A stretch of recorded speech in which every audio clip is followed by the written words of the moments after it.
Bonjour à chacun, chacune. Alors, bon dimanche. C'est aujourd'hui le 4e dimanche du temps ordinaire dans l'année A. Et comme vous pouvez le voir, nous ne sommes pas dans la chapelle ce matin. Alors, c'est une liturgie de la parole que nous aurons selon le rite de la Société du Précieux Sang avec prière du matin. Alors, la célébration d'aujourd'hui a pour thème les béatitudes. Alors, c'est ce qu'on entendra dans l'évangile de Saint Matthieu, au chapitre 5. Et puis, ce sera précédent en première lecture d'un texte important pour comprendre le sens de ce texte-là. C'est un extrait du prophète Sophonie, le chapitre 2, les chapitres en fait 2 et 3. Et puis, ça nous aidera à comprendre en quel sens les béatitudes sont un modèle de vie chrétienne. Parce que le mot béatitude, en fait, ça veut dire être dans un état de bonheur, de paix profonde. Alors, en quoi les béatitudes qui nous sont proposées par le Seigneur peuvent-ils nous aider à avoir une vie de bonheur et de paix profonde?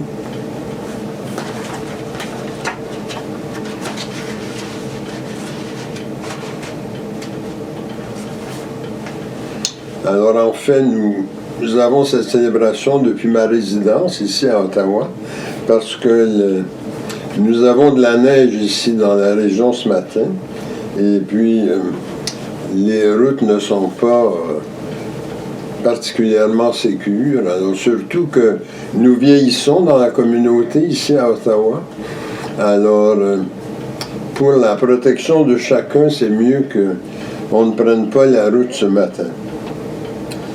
Au nom du Père, du Fils et du Saint-Esprit. Amen. Seigneur, ouvre mes lèvres, que ma bouche chante tes louanges. Acclamez le Seigneur terre entière, servez le Seigneur avec joie, entrez devant lui avec allégresse. Reconnaissez que le Seigneur est Dieu, il nous a fait et nous sommes à lui. Son peuple et le troupeau de son pâturage. Entrez par ses portes en rendant grâce, dans ses parvis en le louant, célébrez-le, bénissez son nom. Car le Seigneur est bon, sa fidélité est pour toujours, et sa loyauté s'étend d'âge en âge.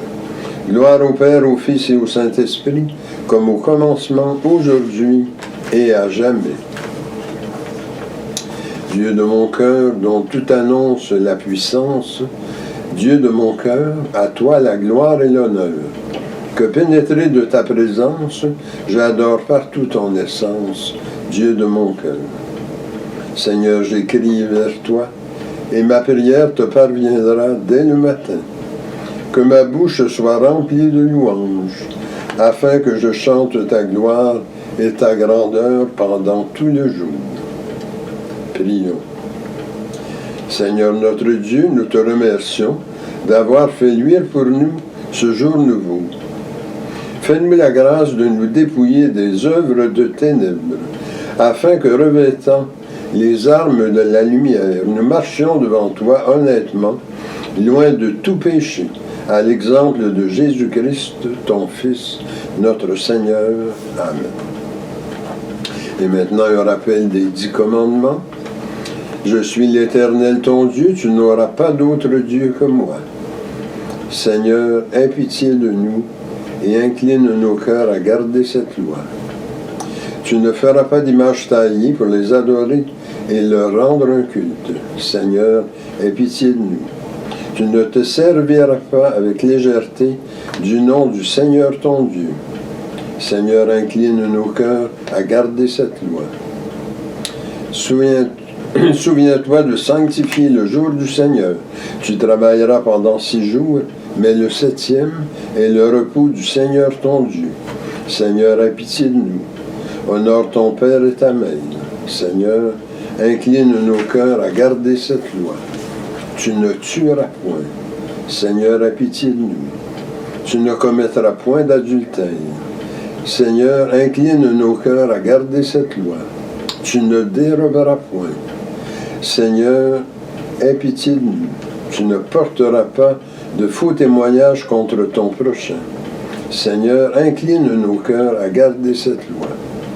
Tu ne désireras ni la maison de ton prochain, ni rien de ce qui lui appartient.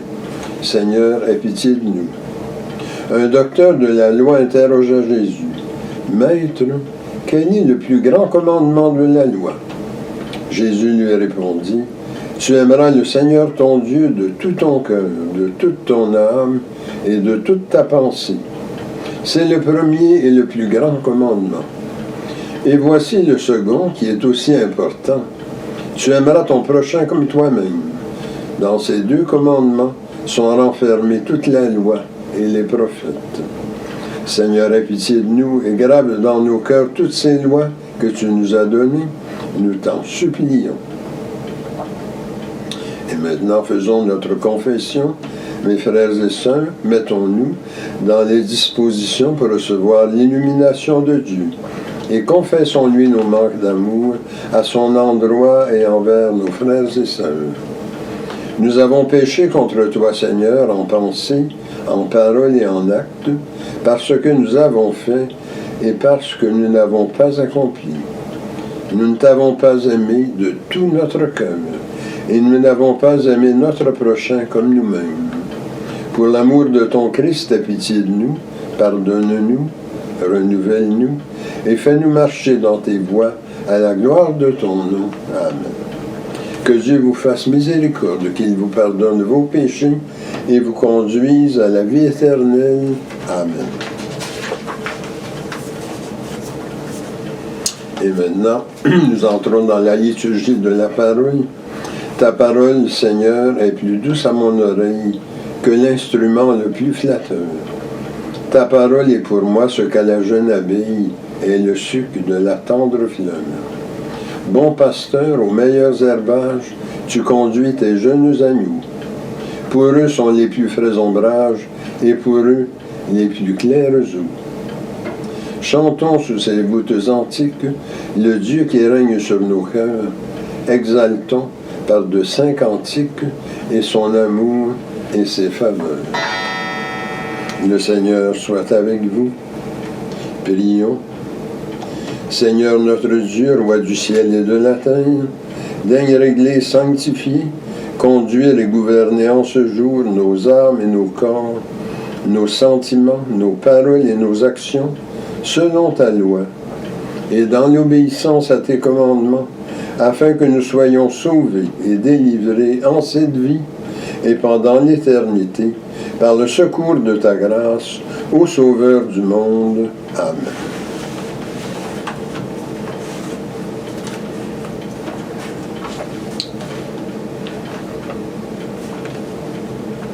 Alors, la première lecture tirée du prophète Sophonie, les chapitres 2, versets 3 et 3, versets 12 à 13. Cherchez le Seigneur, vous, les humbles du pays, qui faites sa volonté. Cherchez la justice, cherchez l'humilité. Peut-être serez-vous à l'abri au jour de la colère du Seigneur. Israël, je ne laisserai subsister au milieu de toi qu'un peuple petit et pauvre, qui aura pour refuge le nom du Seigneur. Ce reste d'Israël ne commettra plus l'iniquité. Il renoncera au mensonge. On ne trouvera plus de tromperie dans sa bouche. Il pourra paître et se reposer sans que personne puisse l'effrayer. Parole du Seigneur. Nous rendons gloire à Dieu. Et maintenant, le psaume, ce matin, c'est le psaume 145. Heureux le pauvre de cœur, à lui le royaume des cieux. Le Seigneur fait justice aux opprimés, aux affamés il donne le pain. Le Seigneur délie les enchaînés. Le Seigneur ouvre les yeux des aveugles. Le Seigneur redresse les accablés. Le Seigneur aime les justes. Le Seigneur protège l'étranger. Il soutient la veuve et l'orphelin. Le Seigneur est ton Dieu pour toujours. Heureux le pauvre de cœur, à lui le royaume des cieux. Deuxième lecture tirée de la première lettre de Saint Paul apôtre aux Corinthiens, chapitre 1, les versets 26 à 31. Frères et sœurs, vous qui avez été appelés par Dieu, regardez bien. Parmi vous, il n'y a pas beaucoup de sages aux yeux des hommes, ni de gens puissants ou de haute naissance. Au contraire, ce qu'il y a de fou dans le monde, voilà ce que Dieu a choisi pour couvrir de confusion les sages. Ce qu'il y a de faible dans le monde, voilà ce que Dieu a choisi pour couvrir de confusion ce qui est fort. Ce qui est d'origine modeste, méprisé dans le monde, ce qui n'est rien, voilà ce que Dieu a choisi pour détruire ce qui est quelque chose,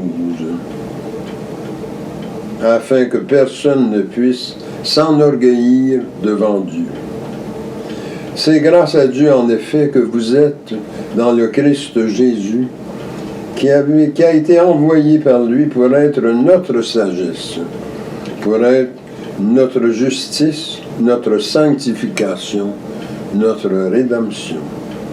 Ainsi comme il est écrit, celui qui veut s'enorgueillir, qu'il mette son orgueil dans le Seigneur. Parole du Seigneur, nous rendons gloire à Dieu. Et maintenant l'Évangile. Alléluia, Alléluia. Réjouissez-vous, soyez dans l'allégresse, car votre récompense sera grande dans les cieux. Alléluia. Le Seigneur soit avec vous. Proclamation de la bonne nouvelle de notre Seigneur Jésus-Christ, selon saint Matthieu, au chapitre 5. Quand Jésus vit la foule qui le suivait, il gravit la montagne. Il s'assit et ses disciples s'approchèrent. Alors, ouvrant la bouche, il se mit à les instruire. Il disait, « Heureux les pauvres de cœur, le royaume des cieux est à eux. Heureux les doux, ils obtiendront la terre promise. Heureux ceux qui pleurent, ils seront consolés. Heureux ceux qui ont faim et soif de la justice, ils seront rassasiés. Heureux les miséricordieux, ils obtiendront miséricorde. Heureux les cœurs purs, ils verront Dieu. Heureux les artisans de paix, ils seront appelés fils et filles de Dieu. Heureux ceux qui sont persécutés pour la justice, le royaume des cieux est à eux. Heureux serez-vous si l'on vous insulte, si l'on vous persécute et si l'on dit faussement toutes sortes de choses contre vous à cause de moi. Réjouissez-vous, soyez dans l'allégresse, car votre récompense sera grande dans les cieux. Acclamons la parole de Dieu. Louange à toi, Seigneur Jésus.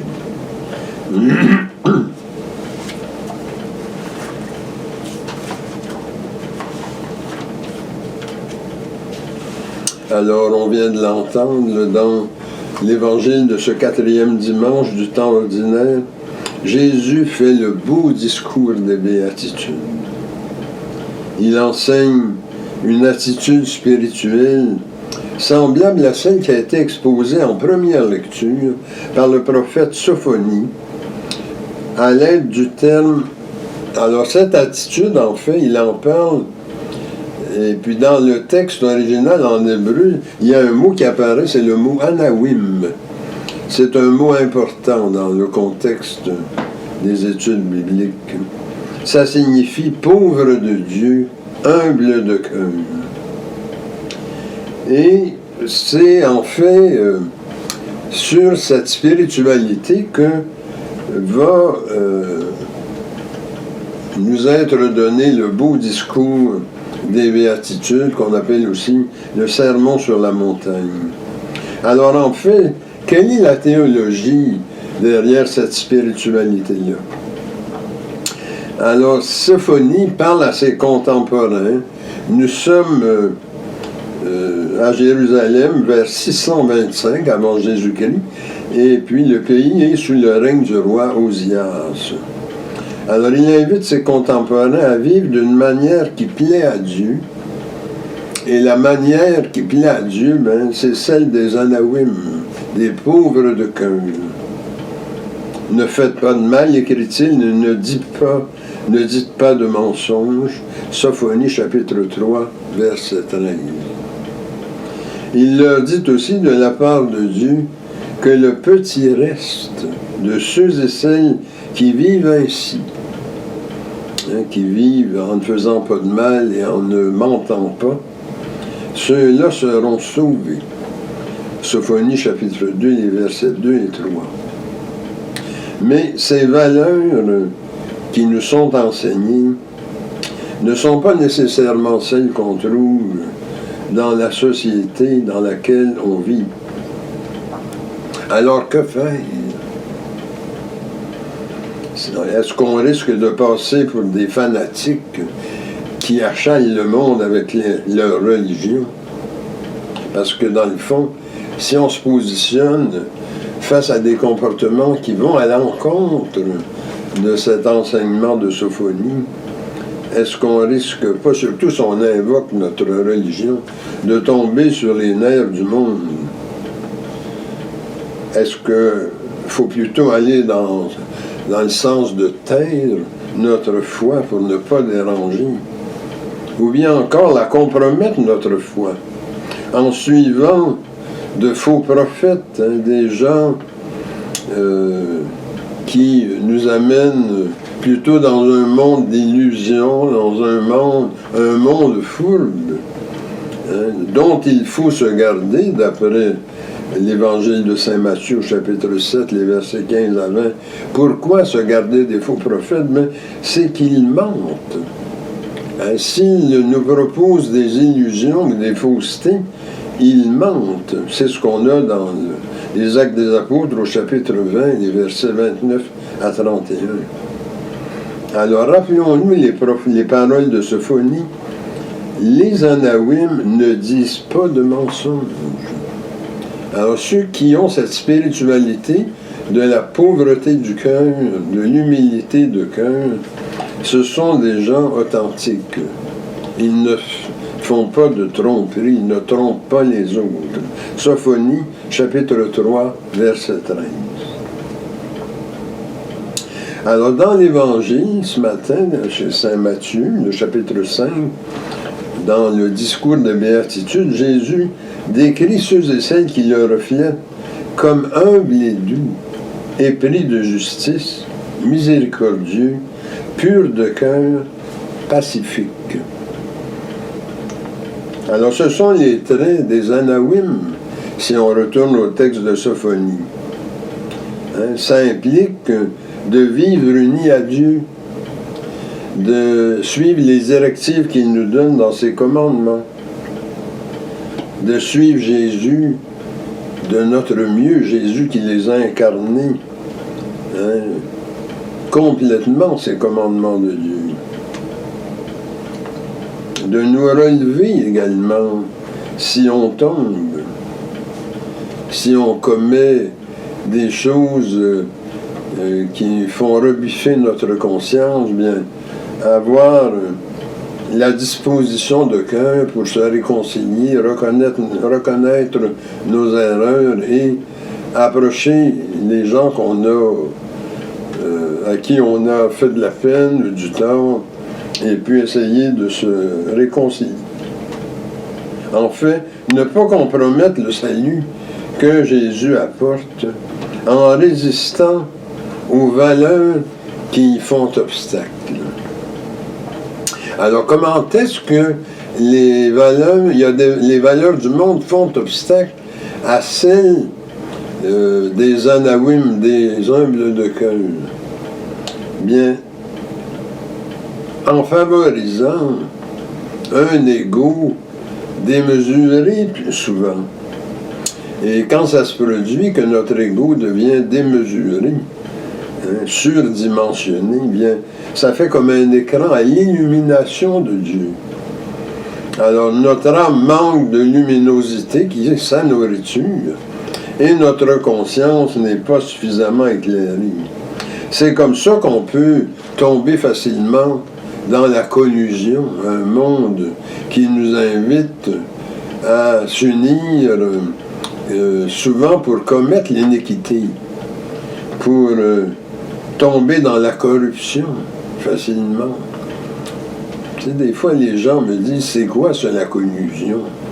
Mais la collusion, regardons autour de nous, des fois dans des choses très, très simples. Alors, c'est, par exemple, faire des choses en dessous de la table, se coller sur du monde de pouvoir pour transgresser les règles, payer moins cher pour des choses, alors que la plupart du monde paye plus cher parce qu'on se réclame d'un lien particulier à une personne qui a un rôle à jouer là-dedans. Ça se manifeste aussi dans la domination du monde sur les autres. Les gens qui aiment dominer ou encore éliminer les autres.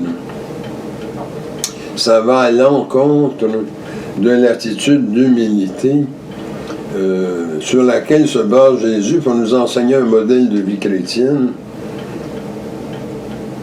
et puis qui est basé sur la pauvreté du cœur ou l'humilité du cœur.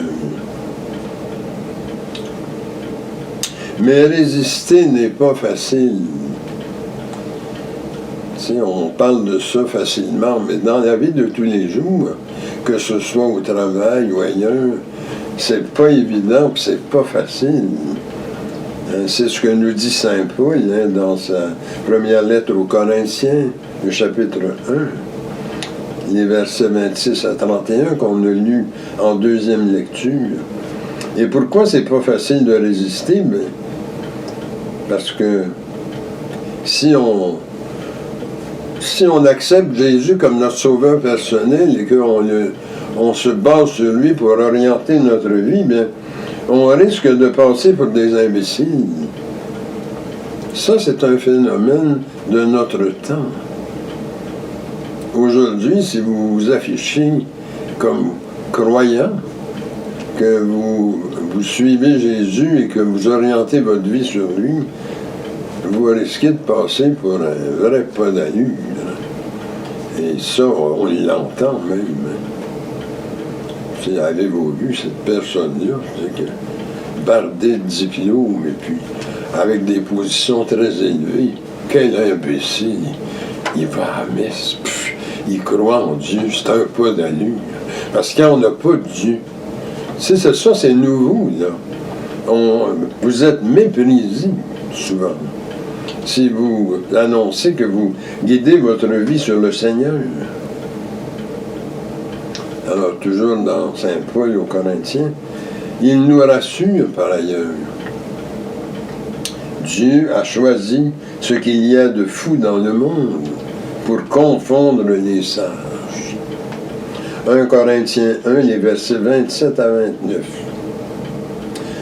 Aussi, ce qu'il dit, c'est suivons Jésus, notre sagesse, parce que il est vraiment notre sagesse, 1 Corinthiens 1, 30.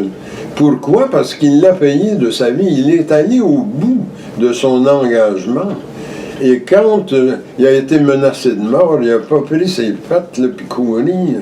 Il s'est vraiment étendu sur la croix quand elle s'est présentée, pas parce que c'était quelqu'un qui aimait la souffrance, mais parce que ce qu'il a annoncé était trop fondamental pour se laisser arrêter par la croix. Oui, par les mérites de sa mort et résurrection, il est notre sagesse. Nous le savons dans la foi. C'est pourquoi on tient le coup, même si on nous méprise.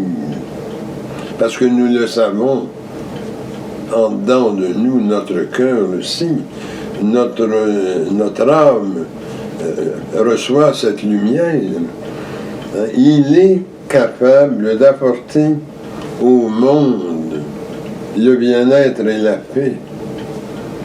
Il est capable de le ramener à Dieu, a écrit notre premier évêque René Villette dans sa première lettre pastorale, publiée en octobre 1892.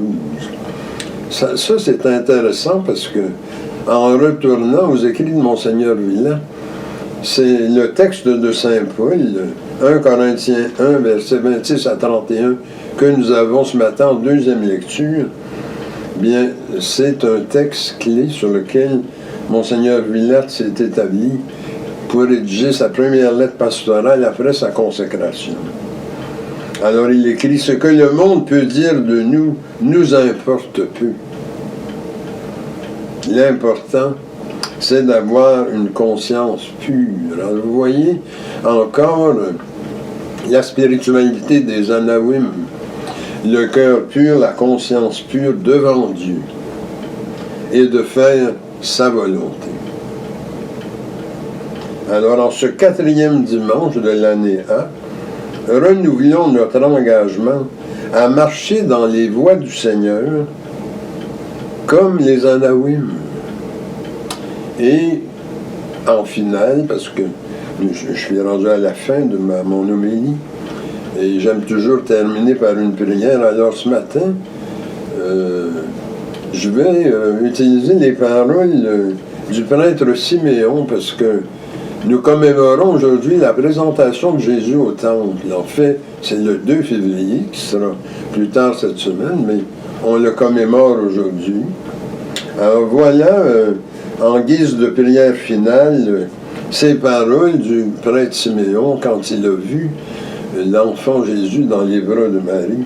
« Maintenant, Seigneur, tu peux me laisser aller en paix, car mes yeux ont vu le salut que tu as préparé devant toutes les nations, lumière pour éclairer pour les éclairer, et gloire d'Israël, son peuple.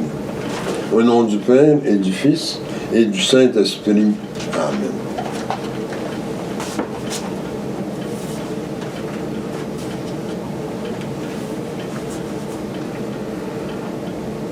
Au roi des siècles, immortel, invisible, seul Dieu, soit honneur et gloire au siècle des siècles. Louange à toi, Seigneur. Et maintenant, notre profession de foi. Je crois en Dieu, le Père Tout-Puissant, Créateur du ciel et de la terre, et en Jésus-Christ, son Fils unique, notre Seigneur, qui a été conçu du Saint-Esprit, est né de la Vierge Marie, a souffert sous Ponce Pilate, a été crucifié, est mort, a été enseveli, est descendu aux enfers, le 3e jour, est ressuscité des morts, est monté aux cieux, est assis à la droite de Dieu, le Père Tout-Puissant, d'où il viendra juger les vivants et les morts. Je crois au Saint-Esprit, à la Sainte Église catholique, à la communion des saints, à la rémission des péchés, à la résurrection de la chair et à la vie éternelle. Amen.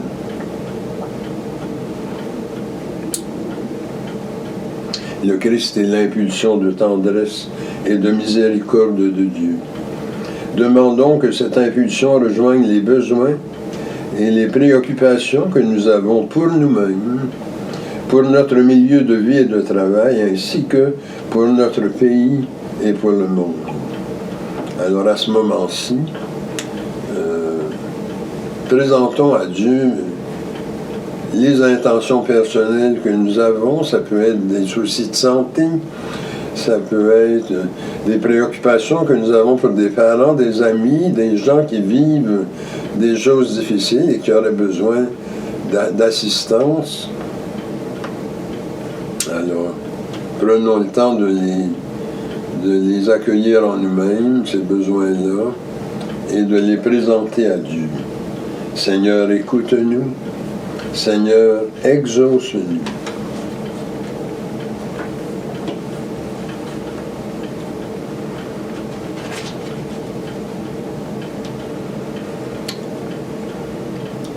Et disons maintenant la prière que le Seigneur nous a enseignée. Notre Père qui es aux cieux, que ton nom soit sanctifié, que ton règne vienne, que ta volonté soit faite sur la terre comme au ciel. Donne-nous aujourd'hui notre pain de ce jour. Pardonne-nous nos offenses, comme nous pardonnons aussi à ceux qui nous ont offensés. Et ne nous laisse pas entrer en tentation, mais délivre-nous du mal. Car c'est à toi qu'appartiennent le règne, la puissance et la gloire pour les siècles des siècles. Amen. Le Seigneur a dit à ses apôtres, je vous laisse la paix, je vous donne ma paix. Ne regarde pas nos péchés, mais la foi de ton Église. Donne-lui la paix et l'union selon ta volonté, toi qui es en Dieu, vis et règne avec Dieu le Père, en l'unité du Saint-Esprit, pour les siècles des siècles. Amen. Que la paix du Seigneur soit toujours avec vous. Amen. Alors, quand nous avons la messe dans la chapelle, à ce moment-ci, c'est l'Eucharistie, et avec la distribution de la communion. Alors, ce matin, bien, nous n'avons pas de communion comme telle, alors on va plutôt faire une communion spirituelle, et pour vous aider, voici une prière. Seigneur, je suis empêché de te recevoir dans l'hostie et le vin de l'Eucharistie, mais je communie à toi spirituellement pour être fortifié par ta grâce et vivre dans ton amour. Maranatha, viens Seigneur Jésus. Amen. Ô Dieu dont je tiens l'être, toi qui règles mon sort, seul arbitre, seul maître, de mes jours, de ma mort, je t'offre les prémices du jour qui luit sur moi. Je veux, sous tes auspices, ne le donner qu'à toi. Daigne d'un œil propice en voir tous les instants, que ta main en bannisse tous les dangers pressants. Surtout, Dieu de clémence, qu'avec ton saint secours, nul crime, nulle offense n'ose en ternir le cours. Que ta bonté facile, qui voit tous nos besoins, rende à tes yeux utile mon travail et mes soins. Et que, suivant la trace que nous ouvrent les saints, nos jours soient par ta grâce des jours purs et sereins. Seigneur, que ta miséricorde se répande sur nous, suivant l'espérance que nous avons mise en toi. Seigneur, exauce ma prière, et que mon cri s'élève vers toi.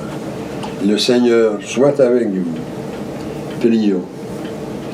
Seigneur notre Dieu, qui nous a fait arriver au commencement de cette journée, sauve-nous en ce jour par la force de ta grâce, et fais que nous ne tombions aujourd'hui en aucun péché, mais que nos paroles, nos pensées et nos actions soient toutes réglées selon ta justice et rapportées à l'observation de ta sainte loi. C'est ce que nous te demandons par notre Seigneur Jésus-Christ. Amen. Notre secours est dans le nom du Seigneur, qui a fait le ciel et la terre. C'est au nom du Père qui nous a créés, du Fils qui nous a rachetés, et du Saint-Esprit qui nous sanctifie, que nous commençons cette journée. Amen. Que la bénédiction de Dieu, le Père, le Fils et le Saint-Esprit descendent sur vous et y demeurent à jamais. Amen. Allons dans la paix du Christ. Amen. Alors voilà, nous sommes arrivés à la fin de notre célébration de ce matin. Je veux juste terminer avec une annonce. Alors ce matin, nous devions, après la messe, avoir notre assemblée administrative annuelle. Elle est donc annulée et puis elle va se tenir la semaine prochaine. Alors on le retient, l'assemblée annuelle aura lieu dimanche prochain après la messe et puis on espère qu'on ne sera pas dans la neige et puis empêcher encore une fois de se rendre à la chapelle. En tout cas, si jamais c'est le cas, bien, elle sera reportée, mais souhaitons qu'elle puisse avoir lieu parce que c'est une tradition pour nous d'avoir cette réunion-là à la fin du mois de janvier. Alors, bonne semaine à tous.